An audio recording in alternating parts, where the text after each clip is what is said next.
places it spread to, obviously, was Japan as well. Chip makers doing really well, and we finally cracked it. That 1989 record for the Nikkei broken.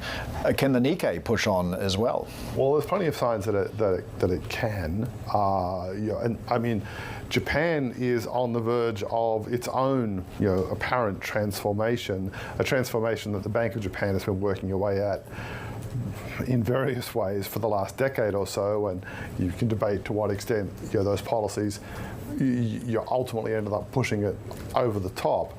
But it is looking like the deflationary era is done with. There's also obviously a role that's been played by the disenchantment with China, and so if you want to put your money to work, where can you do it? Well, India's one place, but India's kind of a small place when it comes to economy and stock market. It's not as small as it was, but still.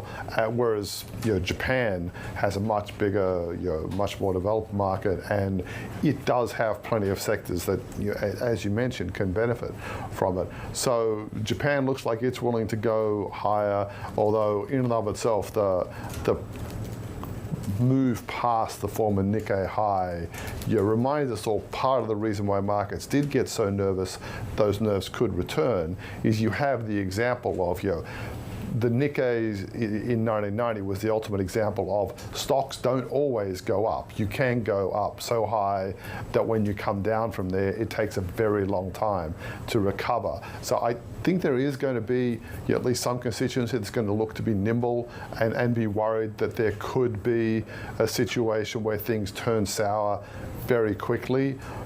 But at the same time, it's hard to resist the kind of global FOMO that is sweeping the markets. All right, Bloomberg Chief Rates Correspondent for Asia and MLive contributor Garfield Reynolds there. More to come on Daybreak Australia. This is Bloomberg.